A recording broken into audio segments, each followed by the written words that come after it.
I'm gonna do it. And if I don't know, a national ranger or whatever comes by and tells me to leave, I'll just leave, I guess. She set up camp, ate a quick meal, and decided to walk the nearby path before sundown.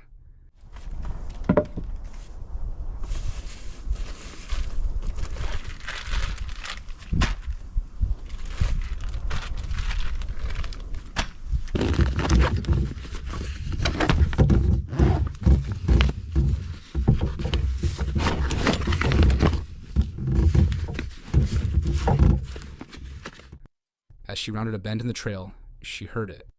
Loud, deliberate knocks. Not an animal, not wind. Wood on wood, deep in the trees. Then, silence.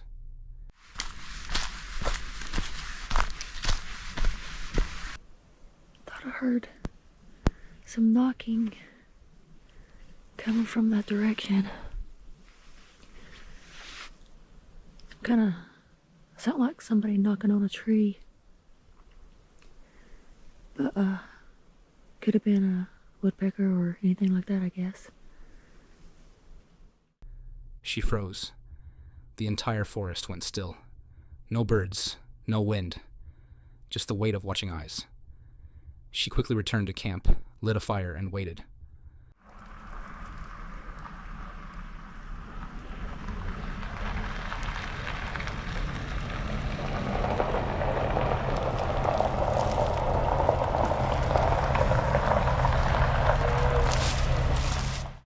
Later that night, her husband joined her. Together they explored deeper. And that's when they found it. A massive, lone footprint. Moments later, strange reflections flickered through their camera, as if something was perched in the trees, watching. It's huge.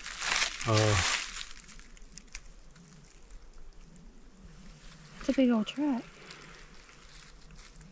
Compared to my foot. Compared to your foot, it's still bigger. As long as it's right here.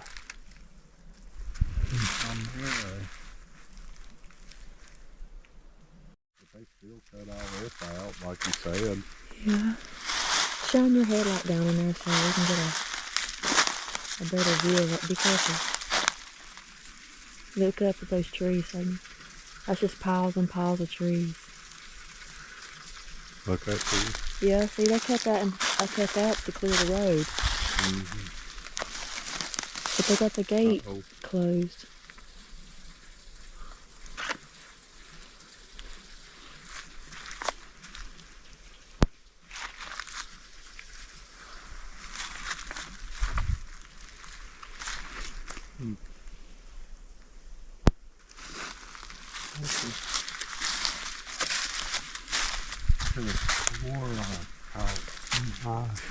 Some kind of reflectant.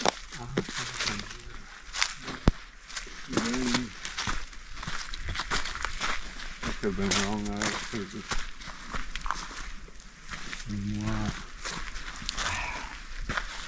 We stop in here.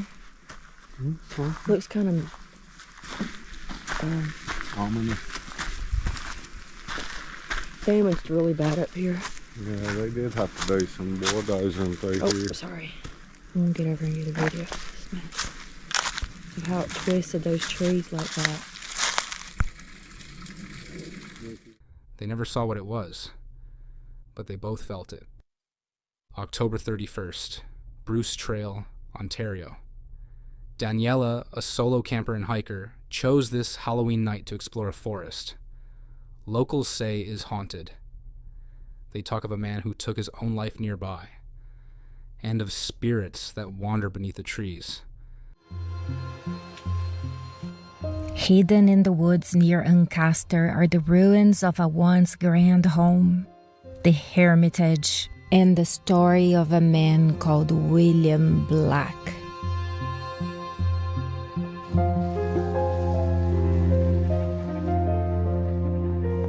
They say, and I'm hiking at the Bruce Trail, which is a long trail here in Ontario that goes from Niagara Falls all the way to the Bruce Peninsula on Georgia. She was dropped off near the ruins of an old structure, using it as a wind barrier. The moment her tent was up, things got strange. Flickering lights moved through the woods. Too bright, too fast, too human. But no one ever approached. Setting up the tent, I want to use this structure here as a little bit of a wind barrier.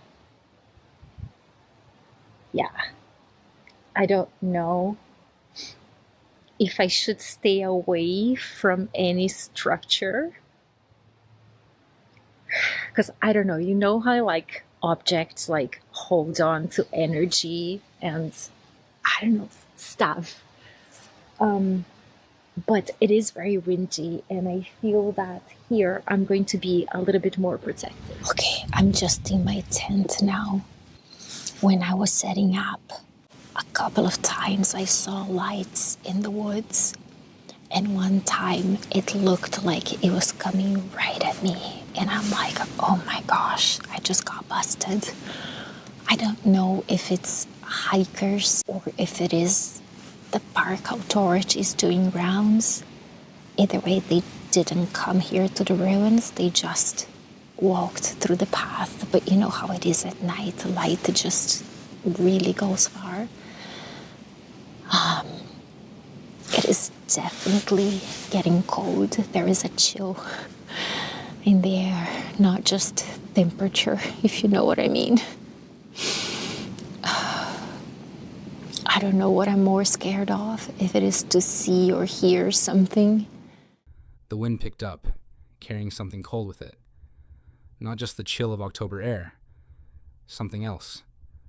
Daniela pushed through the unease, but as darkness deepened, footsteps circled her camp. Light, deliberate, not animals.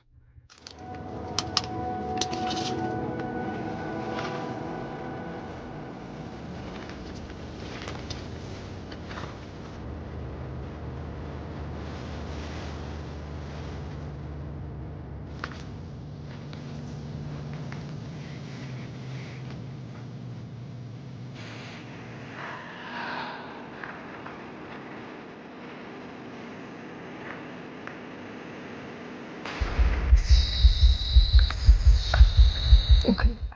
When she peeked outside, the flickering light was back, hovering between the trees. Her camera caught none of it, only her eyes.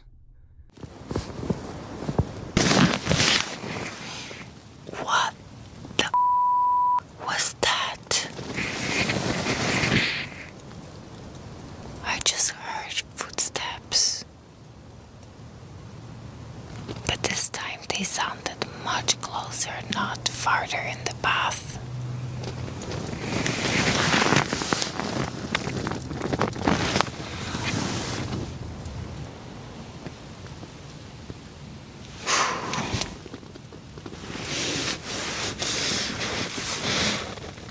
Okay, I'm gonna try to go back to sleep.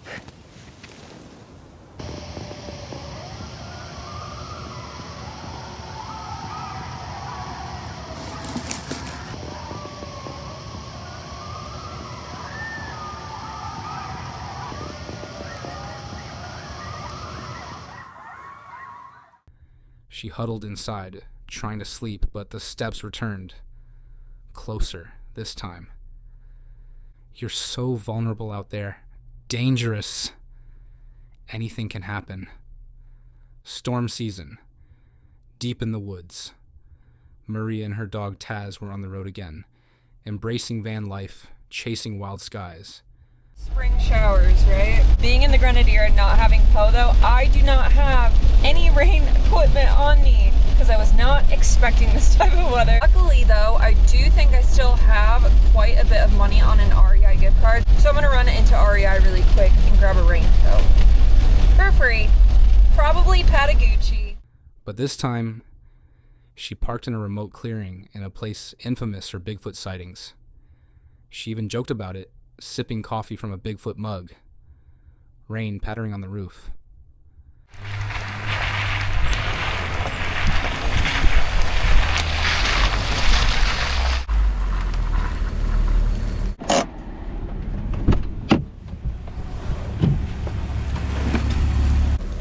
like a good enough spot to me.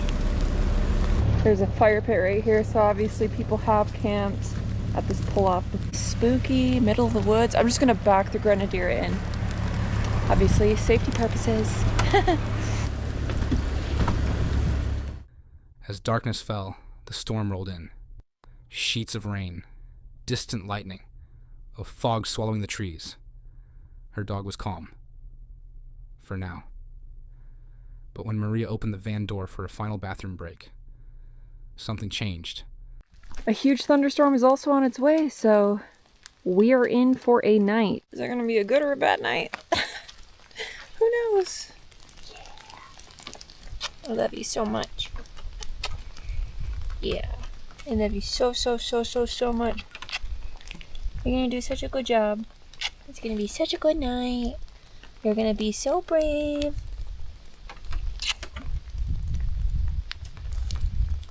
She's like, spaghetti. Wanna run around just a little bit before we go? The air shifted. Silent. Heavy. She stepped out briefly, just long enough to say it. This is scary.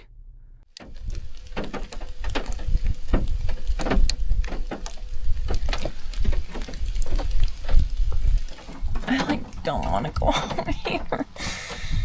But I have to. This is scary.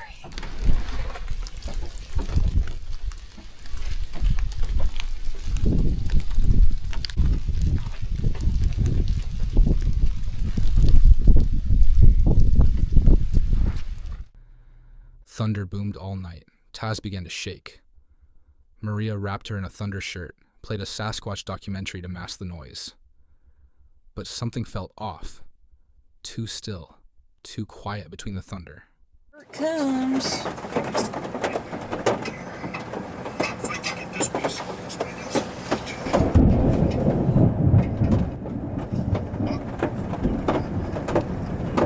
It's okay, Tazzy.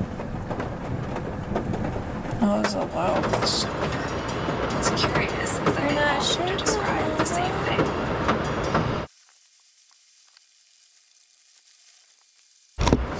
Usually myth and legends have some reality behind them. Esteban Sarmiento is a primatologist. When morning came, the forest was cloaked in fog. Silent again. Whatever had been out there last night, it never showed itself.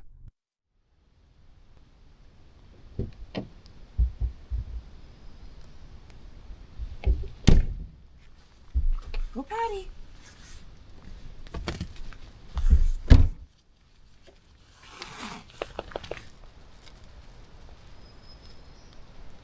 Well, it's still foggy and kind of creepy out, but way less freaky during the day. But it didn't need to.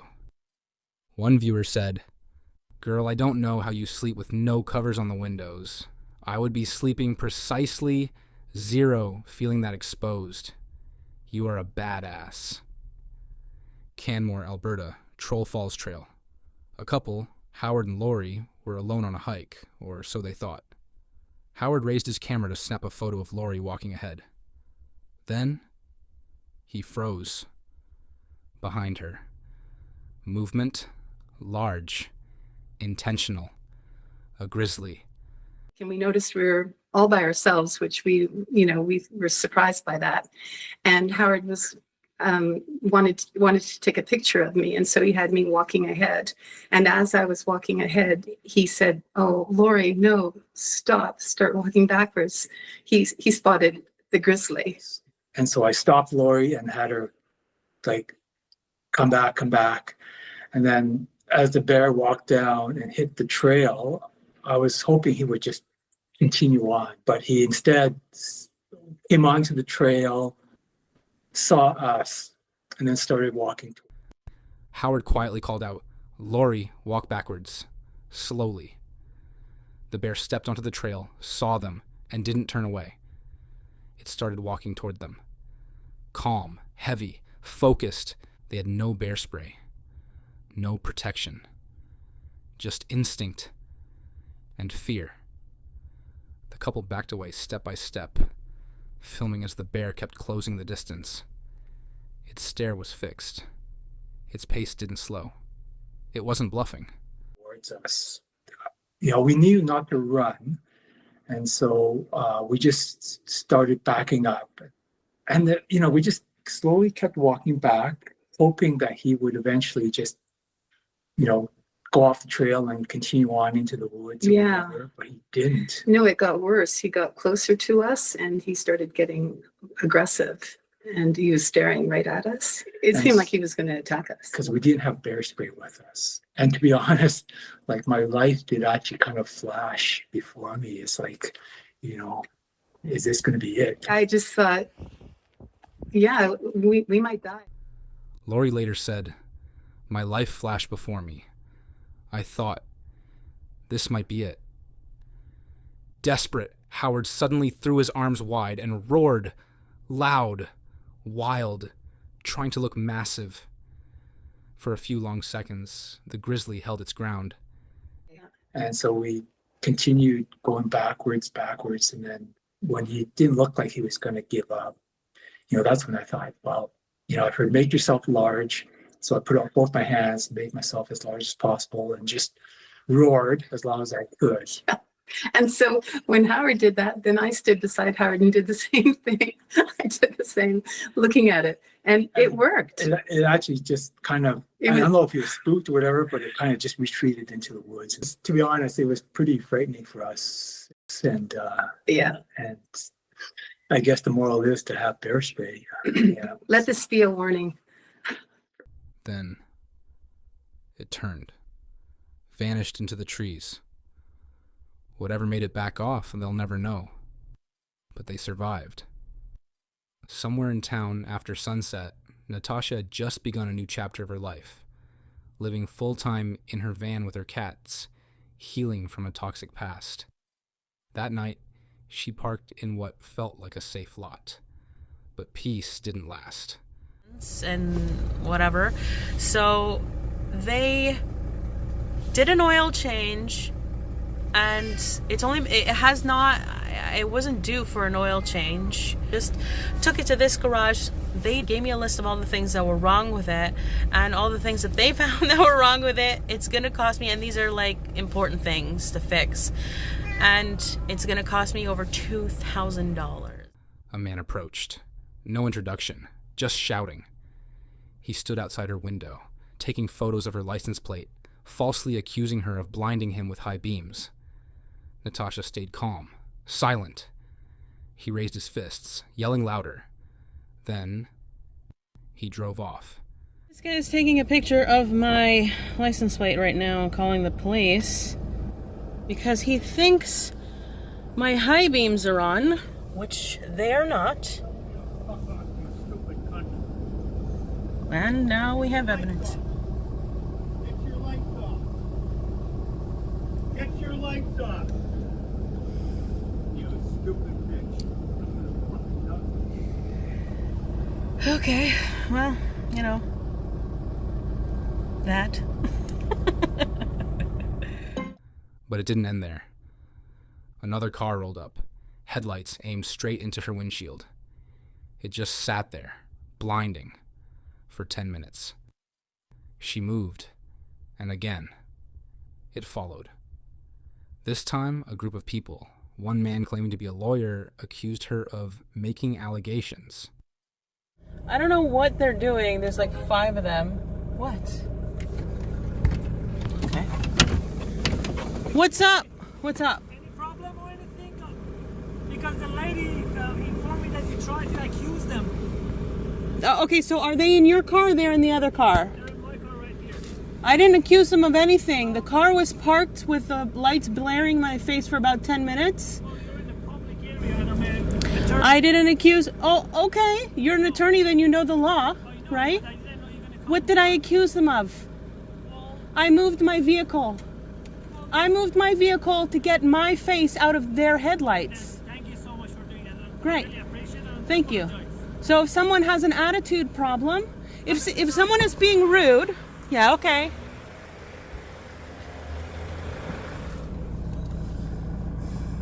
And that's what that was. Let's just All she'd done was ask them not to shine lights into her face. Eventually, the police showed up. The footage ends. However long. Now, he was probably thinking he wanted to leave the car open, on so that the heater was on or whatever the hell they were doing in the car so they were comfortable, right? But they're sitting there with the lights as a spotlight blaring in my face. So it's like if you're in a dark room, because it's dark out, right? You know when your lights are blaring in someone's face because they're all you can see. It's a spotlight on them. If you're in a dark room and you... The message didn't need words. She wasn't welcome, and she never knew why. What a strange world where men are okay talking to women like that. Almost like they were sent to ruin your day. Taiwan. Ginny was live streaming her walk.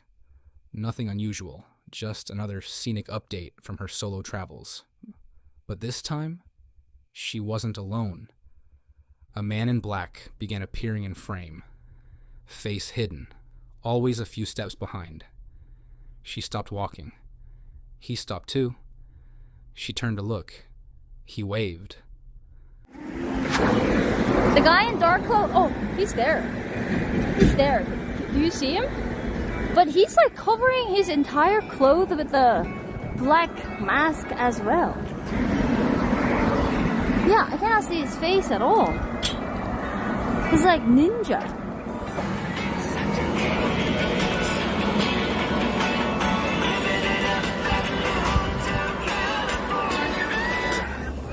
This is our check stop where we can rest, drink some coffee that we got. Hello! What started as coincidence quickly became intent. Minutes passed, then an hour. He kept his distance, but never left.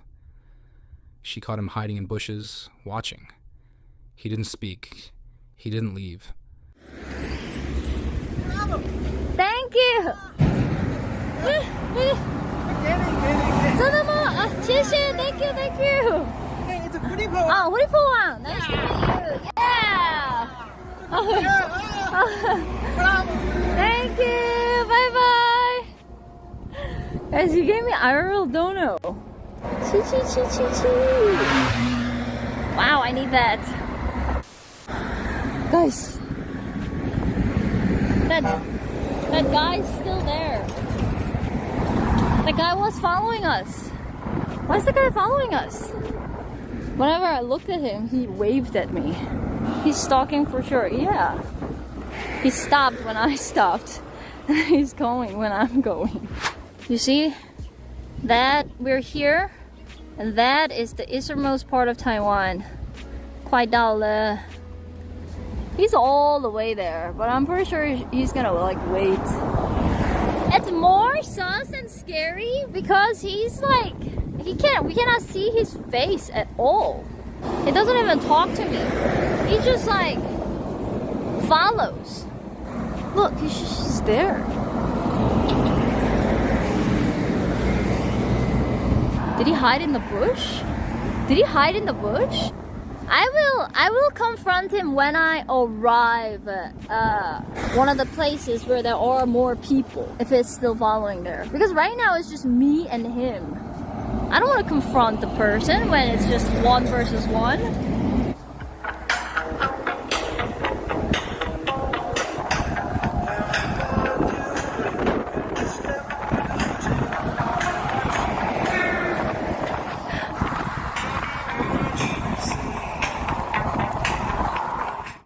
Her chat exploded. Viewers saw what she saw and begged her to call the police. She didn't want to overreact, until he began closing in. Dial 110 and call the police. Well, is that like appropriate moment to call 110? Because he has been following, yes, but he hasn't done anything. Did he get up? He did. He got up.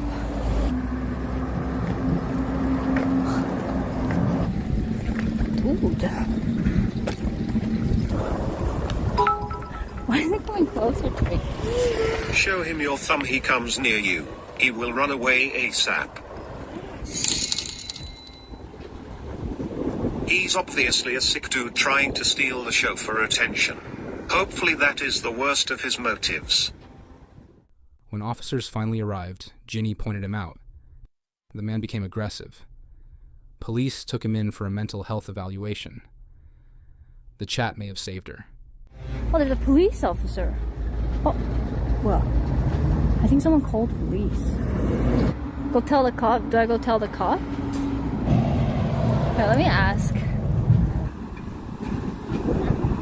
Okay.